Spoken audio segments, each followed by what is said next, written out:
नमस्कार दोस्तों, स्वागत है आप सभी का परिहार एजुकेशन के यूट्यूब चैनल पर। दोस्तों, आज की इस वीडियो के अंदर हम डिस्कस करने जा रहे हैं रीट पात्रता के सिलेबस को। देखिए दोस्तों, किसी भी तैयारी को शुरू करने से पहले या किसी भी भर्ती की तैयारी को शुरू करने से पहले उसके सिलेबस के बारे में जानना बहुत ज़्यादा ज़रूरी होता है, क्योंकि जब तक हमें सिलेबस का पता नहीं होता है तब तक हमारी जो तैयारी होती है वो बिल्कुल अधूरी होती है। और ये मान के चलिए कि अगर आपको सिलेबस पता है तो लगभग आपकी 30% तैयारी वही हो जाती है, क्योंकि इससे आपको एक आइडिया मिल जाता है कि आपको क्या पढ़ना है और क्या छोड़ना है। और ये सबसे महत्वपूर्ण होता है किसी परीक्षा के लिए, क्योंकि आप उस परीक्षा की तैयारी कर रहे हैं और उसमें आपको ये पता ही नहीं है कि आपको पढ़ना क्या है और क्या आपको चीज़ें छोड़नी हैं। ठीक है, तो उसमें सबसे बड़ा योगदान यही रहता है कि आपको सिलेबस आपको याद होना चाहिए। ठीक है, तो आप सबसे पहले आज हम रीट का सिलेबस डिस्कस करेंगे। अगर आप रीट की तैयारी कर रहे हैं तो ये वीडियो आपको लास्ट तक ज़रूर देखना चाहिए, क्योंकि इसमें कई सारी चीज़ें ऐसी हैं जो मैं आपको बताऊंगा कि आपको क्या किस तरह से पढ़ना है और सिलेबस में क्या कुछ दे रखा है, आगे क्या कुछ बदलाव हो सकते हैं, जो भी संभावनाएं होगी वो हम आगे इस वीडियो में बात करेंगे। तो पूरा वीडियो आप लास्ट तक ज़रूर देखें और पूरे सिलेबस को अच्छे से समझ लें। दोस्तों, अगर आप रीट पात्रता की तैयारी कर रहे हैं तो तैयारी करने से पहले इस सिलेबस को आपको जो है एक बार ज़रूर देख लेना चाहिए, ताकि बाद में जो है आपको पछताना नहीं पड़े। ठीक है, तो एक बार सिलेबस को अच्छे से देख लें। ये सिलेबस आपके बहुत आगे काम आने वाला है, क्योंकि आप रीट की तैयारी कर रहे हैं और रीट के बेस पर ही जो है आपके रीट प्री क्लियर करने के बाद आपको अध्यापक भर्ती में आपको योग्य माना जाएगा। ठीक है, तो आपको सबसे पहले पात्रता देखनी है। तो चलिए शुरू करते हैं और देखते हैं कि पात्रता में क्या कुछ दे रखा है और क्या सिलेबस रहेगा हमारा। तो देखिए दोस्तों, ये है हमारे सामने राजस्थान अध्यापक पात्रता परीक्षा रीट 2022 माध्यमिक शिक्षा बोर्ड राजस्थान अजमेर द्वारा इस पाठ्यक्रम को जारी किया गया था। सबसे जो अंतिम रीट हुई थी वो 2022 के अंदर हुई थी, इसलिए जो सबसे अंतिम जो सिलेबस है वो यही है और इसी के बेस पर हम आगे तैयारी करनी है। ठीक है, तो कक्षा 6 से 8 तक यानी कि लेवल 2 का ये सिलेबस है, जिसको हम आज यहाँ पर देख रहे हैं। बात करें हम सिलेबस की तो इसमें 4 पार्ट हैं, जिसमें सबसे पहले आपको मिलेगा साइकोलॉजी, दूसरा मिलेगा आपको 2 सब्जेक्ट जैसे हिंदी, संस्कृत या इंग्लिश, इन 3 में से आपको 2 सब्जेक्ट चूज करने पड़ेंगे। ठीक है, तो 2 सब्जेक्ट हो गए, एक साइकोलॉजी हो गई और बाकी आपका एक पार्ट रह गया एसएस का, जिसमें 60 नंबर का एसएस रहेगा, या फिर आप साइंस मैथ के स्टूडेंट है तो आपको 60 नंबर की साइंस मैथ तैयार करनी पड़ेगी। किस प्रकार से यहाँ पर आपके 4 टॉपिक रहेंगे या 4 पार्ट रहेंगे, वो किस प्रकार से हैं? देखिए, सबसे पहले जो मनोविज्ञान रहेगा आपका, वो रहेगा आपके 30 नंबर का, यानी कि यहाँ पर देखिए आप 30 नंबर का मनोविज्ञान रहेगा, जो कि 30 अंकों का रहेगा। 30 प्रश्न आएंगे इसमें, 30 अंकों के आएंगे, प्रत्येक प्रश्न 1 नंबर का रहेगा, माइनस मार्किंग यहाँ पर नहीं है। ठीक है, तो सबसे पहले रहेगा 30 नंबर का मनोविज्ञान। 2 सब्जेक्ट आपको यहाँ पर लेने पड़ेंगे। ठीक है, जिसमें आप चाहे तो हिंदी संस्कृत ले सकते हैं, या हिंदी इंग्लिश ले सकते हैं, या इंग्लिश संस्कृत ले सकते हैं। तो पर्टिकुलर यहाँ पर हमें 2 प्रकार के अभ्यर्थी देखने को मिलते हैं, यानी कि हिंदी संस्कृत वाले और हिंदी इंग्लिश वाले, क्योंकि इंग्लिश संस्कृत तो कोई लेता नहीं है, तो हमें यहाँ पर हिंदी इंग्लिश और हिंदी संस्कृत वाले अभ्यर्थी ज़्यादा देखने को मिलते हैं। तो आज हम यहाँ पर हिंदी संस्कृत वालों की बात कर रहे हैं। तो आपको 2 सब्जेक्ट यहाँ पर चूज़ करने पड़ेंगे, चाहे आप फर्स्ट में हिंदी लीजिए, चाहे आप फर्स्ट में संस्कृत लीजिए, और चाहे आप फर्स्ट में इंग्लिश लीजिए। सेकंड में आपको दूसरा सब्जेक्ट लेना पड़ेगा। ठीक है, जैसे आपने फर्स्ट हिंदी ले ली तो दूसरा आपको संस्कृत लेना पड़ेगा। फर्स्ट आपने इंग्लिश ले लिया है तो सेकंड आपको हिंदी लेना पड़ेगा। फर्स्ट आपने हिंदी ले लिया तो सेकंड आपको इंग्लिश लेना पड़ेगा। इस प्रकार से जो सब्जेक्ट आपने पहले एक बार ले लिया है, दूसरा सब्जेक्ट आपको लेना ही पड़ेगा, चाहे आपको उसमें कुछ आता है या नहीं आता है, इसका कुछ भी नहीं है। सब्जेक्ट आपको यहाँ पर 2 लेने पड़ेंगे। पीछे रह गया दोस्तों 30-30 नंबर के, तो ये हो गए 2 सब्जेक्ट आपके 30-30 नंबर के, 60 नंबर के, और 30 नंबर के आपके साइकोलॉजी, ये हो गए आपके 90 नंबर, और 60 नंबर पीछे बच गए। साइंस मैथ के अभ्यर्थी हैं उनके लिए तो रहेगा 60 नंबर की साइंस मैथ, और जो एसएस के विद्यार्थी हैं या आर्ट्स के विद्यार्थी हैं उनके लिए 60 नंबर का रहेगा सामाजिक अध्ययन। ठीक है, तो इस प्रकार से सिलेबस रहेगा। अब देख लेते हैं हम सिलेबस को डिटेल से कि सिलेबस में क्या कुछ हमें पूछा जाएगा।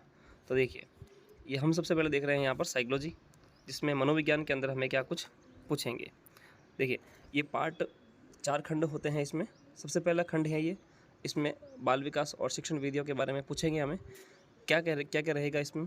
सबसे पहले रहेगा दोस्तों बाल विकास, यानी कि आपको चाइल्ड डेवलपमेंट के बारे में पूछा जाएगा, ये पढ़ना है आपको। यानी इसमें वर्दी विकास की संकल्पना, जो बालक की जो वर्दी होती है उसके बारे में आपको पढ़ना है। इसके जो विभिन्न आयाम रहेंगे, यानी कि बालक की जो वर्दी होती है वो किस प्रकार से होती है, इसके क्या क्या आयाम रहते हैं, क्या क्या सिद्धांत रहते हैं, वो पढ़ने हैं। साथ ही आपको वंशानुक्रम पढ़ना रहता है। आगे दोस्तों बात करें तो व्यक्तिगत विभिन्नताएँ पढ़नी है आपको, ठीक है, और साथ ही व्यक्तित्व पढ़ना है आपको, और यहाँ पर आपको बुद्धि पढ़ना है। तो व्यक्तित्व विभिन्नताएँ, व्यक्तित्व और बुद्धि, ये 3 चीज़ें आपको यहाँ पर पढ़नी है। साथ ही आपको पढ़ना पड़ेगा इसमें अधिगमकर्ताओं की समझ, जिसमें पिछड़े बालक, प्रतिभाशाली बालक, सृजनशील बालक, विशेष जो आवश्यकता वाले बच्चे हैं वो, अधिगम में आने वाली कठिनाइयाँ, समायोजन यानी कि एडजस्टमेंट के तरीके, और एडजस्टमेंट में जो अध्यापक की भूमिका होती है वो आपको पढ़ना पड़ेगा। साथ ही आपको दोस्तों पूरा अधिगम पढ़ना है, उस अधिगम में उसको प्रभावित करने वाले कारक पढ़ने हैं। अधिगम के सिद्धांत में आपको व्यवहारवाद, गेस्टोल्टवाद, संज्ञानवाद, निर्मितवाद, ये सभी पढ़ने पड़ेंगे आपको। साथ ही दोस्तों इसमें आपको चिंतन, कल्पना, तर्क पढ़ने हैं, ठीक है, और इसके साथ ही दोस्तों आपको अभिप्रेरणा और अधिगम के लिए निहितार्थ यानी कि अधिगम जो मोटिवेशन है वो आपको पढ़ना पड़ेगा। इसके अलावा दोस्तों बात करें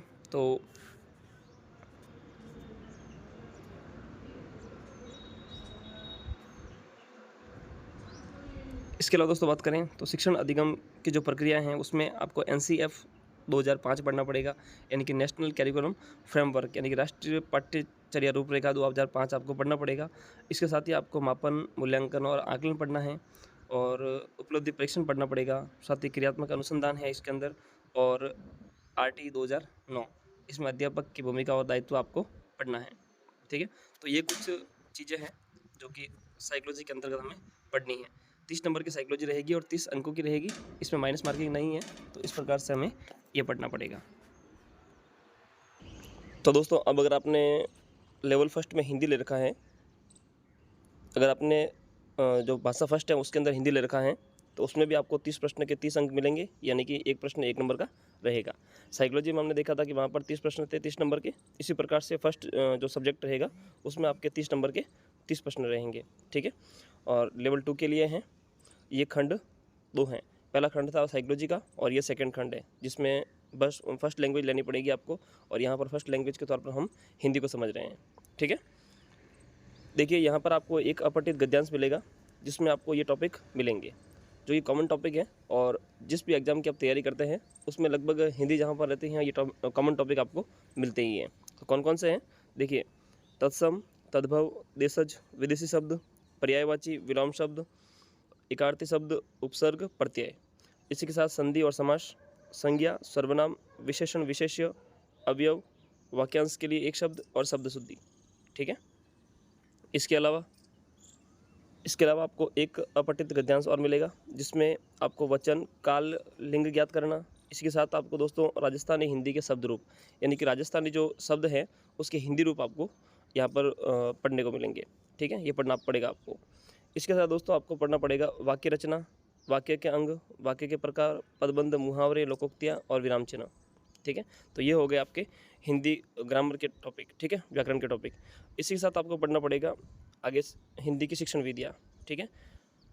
शिक्षण विधियों में क्या क्या पूछेंगे आपको, तो शिक्षण विधियों के अंदर आपको पढ़ना पड़ेगा भाषा शिक्षण की विधियाँ, भाषा शिक्षण के उपागम, भाषा दक्षता का विकास, भाषाई कौशल जिसमें LSRW, और भाषा शिक्षण में चुनौतियाँ, शिक्षण अधिगम की सामग्री, पाठ्यपुस्तक, बहुमाध्यम व शिक्षण के अन्य संसाधन। भारतीय भाषा शिक्षण में जो मूल्यांकन है वो पढ़ना पड़ेगा, उपलब्धि परीक्षण पढ़ना पड़ेगा, सतत मूल्यांकन के साथ में उपचारात्मक शिक्षण भी पढ़ना पड़ेगा। तो ये भाषा शिक्षण के जो आपके टॉपिक हैं वो आपको पढ़ना पड़ेंगे, ठीक है। तो ये हो गया हमारा जो सेकंड पार्ट था, और वो था लेवल फर्स्ट, नहीं सॉरी हिंदी फर्स्ट, ठीक है। हमने फर्स्ट जो सब्जेक्ट है उसमें हिंदी को ले रखा था। अब अगर देख लेते हैं हम कि कॉमन जो रहते हैं वो लगभग फर्स्ट लैंग्वेज के अंदर हिंदी लेते हैं, और सेकंड लैंग्वेज के अंदर संस्कृत लेते हैं। तो हम इसी के तौर पर देख लेते हैं कि सेकंड लैंग्वेज में जो हमारी संस्कृत है उसका जो है सिलेबस क्या रहेगा, ठीक है। तो देखिए यहाँ पर जो है सेकंड लैंग्वेज के अंदर हमने संस्कृत को ले रखा है, ठीक है। ये सेकंड लैंग्वेज है, भाषा द्वितीय संस्कृत। यहाँ पर भी दोस्तों देखिए आप 30 प्रश्न जो मिलेंगे आपको 30 नंबर के मिलेंगे, ठीक है। और ये खंड थर्ड है, यानी कि भाग 3 है।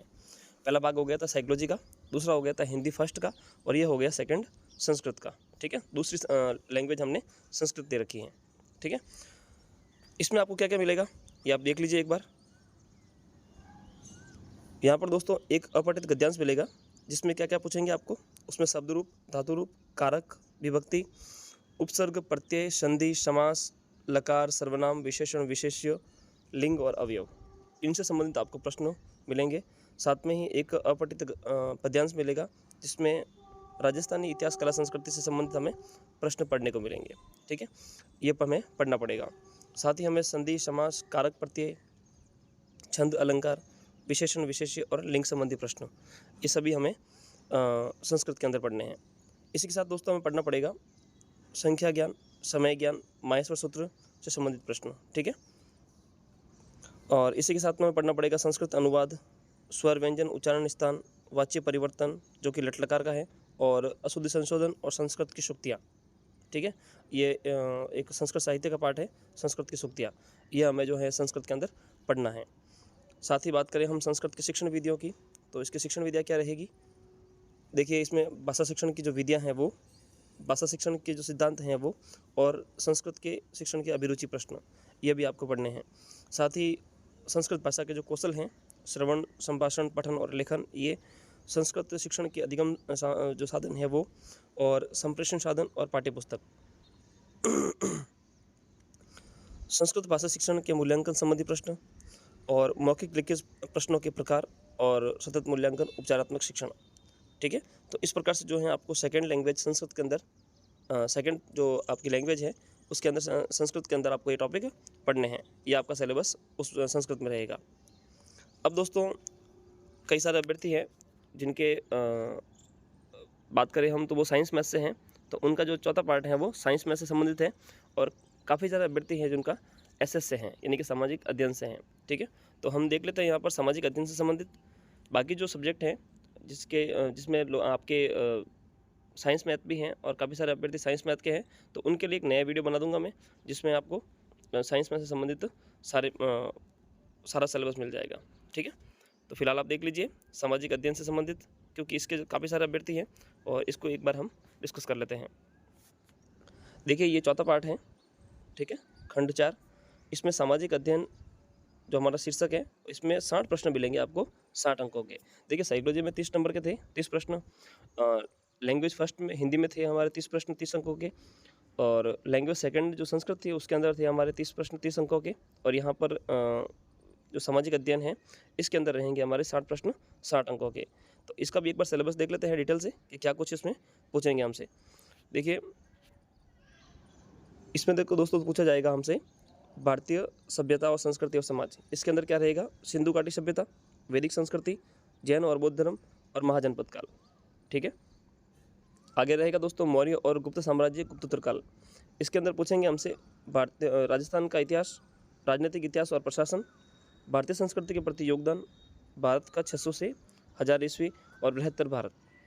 ठीक है, मध्यकाल और आधुनिक काल की बात करें तो इसमें भक्ति सूफी आंदोलन, मुगल राजपूत संबंध, मुगल प्रशासन, भारतीय राज्यों के प्रति ब्रिटिश नीति, 1857 की क्रांति, भारतीय अर्थव्यवस्थाओं पर ब्रिटिश प्रभाव, पुनर्जागरण, सामाजिक सुधार, भारतीय राष्ट्रीय आंदोलन 1885 से 1947 तक। अब बात करें दोस्तों भारतीय संविधान और लोकतंत्र की, तो इसमें संविधान के निर्माण की विशेषता, उद्देशिका, मूल अधिकार, मूल कर्तव्य, सामाजिक न्याय, बाल अधिकार, बाल संरक्षण, लोकतंत्र में निर्वाचन और मतदाता जागरूकता, ये सभी हमें भारतीय संविधान से संबंधित पूछा जाएगा। आगे बात करें सरकार के गठन और कार्यों में संसद, राष्ट्रपति, प्रधानमंत्री, मंत्रिपरिषद, उच्चतम न्यायालय, राज्य सरकार की पंचायती व नगरीय, पंचायती राज और नगरीय स्वशासन, जिला प्रशासन और न्याय व्यवस्था, यह हमें सरकार से संबंधित पूछा जाएगा। अब बात कर लेते हैं हम ज्योग्राफी के अंदर, तो ज्योग्राफी में हमें पृथ्वी और हमारा पर्यावरण के अंदर सौरमंडल, अक्षांश देशांतर, पृथ्वी की गतियाँ, वायुदाब, पवनें, चक्रवात, प्रतिचक्रवात, महासागरीय परिसंचरण, ज्वालामुखी, भूकंप और पर्यावरणीय समस्याएं पूछेंगे। अगला टॉपिक है दोस्तों भारत का भूगोल और संसाधन। इसमें भारत की संपूर्ण ज्योग्राफी आपसे पूछी जाएगी। देख लीजिए आप, भू आकृतिक प्रदेश, जलवायु, प्राकृतिक वनस्पति, वन्य जीव, बहुउद्देशीय नदी घाटी परियोजना, मृदा, कृषि फसलें, उद्योग, खनिज, परिवहन, जनसंख्या, मानव संसाधन, विकास के आर्थिक और सामाजिक कार्यक्रम। राजस्थान का संपूर्ण भूगोल आपसे पूछा जाएगा। ठीक है, जिसमें भौतिक प्रदेश, जलवायु, अपवाह प्रणाली, जिले, मृदा, जल संरक्षण, कृषि फसलें, खनिज और ऊर्जा संसाधन, साथ ही राजस्थान की प्रमुख नहरें, नदी घाटी परियोजना, परिवहन, उद्योग और जनसंख्या, पर्यटन स्थल और वन और वन्य जीव। यानी कि संपूर्ण ज्योग्राफी राजस्थान की और भारत की आपसे यहाँ पर पूछी जाएगी। अब बात करें हम राजस्थान के इतिहास और कला संस्कृति के बारे में, तो राजस्थान का इतिहास हमसे पूछेंगे। इसमें प्राचीन जितनी भी सभ्यताएँ हैं, जितनी भी राजस्थान की सभ्यताएँ हैं, वो कालीबंगा हो, चाहे गिलुंड हो, आहड़ हो, बैराट हो, गणेश्वर हो, जितनी भी हो, वो सब हमें यहाँ पर पूछी जाएगी। साथ ही जितने भी 16 जनपद हैं, ठीक है, उनमें से राजस्थान में कितने थे वो हमसे पूछेंगे। राजस्थान के प्रमुख राजवंशों का इतिहास, 8वें शताब्दी की क्रांति, राजस्थान में प्रजामंडलीय जनजाति किसान आंदोलन, राजस्थान का एकीकरण और राजस्थान का प्रमुख व्यक्तित्व, ये हमसे पूछेंगे। और इसके लिए सबसे बेस्ट बुक जो है बता दूं मैं आपको, इसके लिए सबसे बेस्ट बुक रहेगी वो रहेगी राजस्थान अध्ययन की कक्षा 9 की बुक। कक्षा 9 के अंदर एक बुक लगती है राजस्थान अध्ययन, वो आपको जो है पढ़नी पड़ेगी।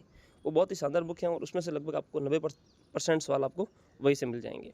ठीक है, बात करें हम अगले टॉपिक राजस्थान की कला और संस्कृति की, तो कला संस्कृति में राजस्थान की विरासत में दुर्ग, महल और स्मारक पढ़ने पड़ेंगे। राजस्थान के मेले, त्यौहार, लोक कलाएँ, राजस्थान की चित्रकला, राजस्थान के लोक नृत्य, राजस्थान के लोक देवता, इसमें देवियाँ नहीं हैं, राजस्थान के लोक संत, संगीत, वाद्य यंत्र, राजस्थान की हस्तकला, स्थापत्य कला, राजस्थान की वेशभूषा और राजस्थान का भाषा और साहित्य। इसके लिए जो सबसे बेस्ट बुक है दोस्तों वो रहेगी कक्षा 10 की जो बुक है वो राजस्थान अध्ययन की बुक, वो सबसे बेस्ट बुक रहेगी इसके लिए। वो आप पढ़ना, उसमें से आपको लगभग जो है 80-90% प्रश्न आपको वहीं से मिल जाएंगे। सीधी की सीधी लाइनें वहाँ से उड़ती हैं और वहाँ से सबसे अधिक प्रश्न बनते हैं। तो कक्षा 9 के लिए और कक्षा 10 की बुक ये तो आपको पढ़नी ही है। ठीक है, एनसीईआरटी की बुकों को आपको स्किप नहीं करना है। राजस्थान अध्ययन की जितनी बुकें हैं वो सब आपको पढ़नी है। ठीक है, अंत में रहता है दोस्तों शिक्षा शास्त्रीय मुद्दे, जिसमें आपको सामाजिक अध्ययन की संकल्पना, प्रकृति, कक्षा कक्ष की जो प्रक्रिया है वो, और क्रियाकलाप विमर्श, सामाजिक अध्ययन में जो है अध्यापन की समस्याएं हैं ये, और समालोचनात्मक चिंतन का विकास। परीक्षा पूछेंगे आपसे आपको शिक्षा शास्त्रीय मुद्दों सेकंड के अंदर परीक्षा और अनुभाविक साक्ष्य, शिक्षण अधिगम की सामग्री, सहायक सामग्री, सूचना और संचार प्रौद्योगिकी यानी कि ICT, और सीखने के प्रतिफल और मूल्यांकन।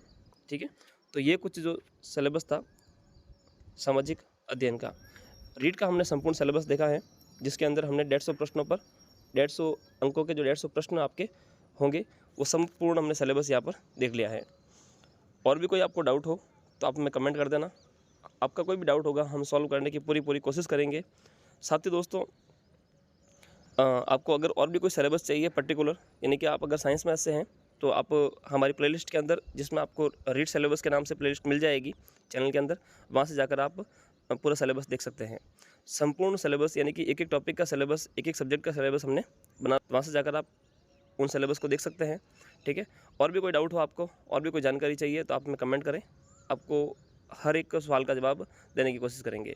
मिलते हैं एक नए वीडियो में, तब तक के लिए धन्यवाद। जय हिंद, वंदे मातरम।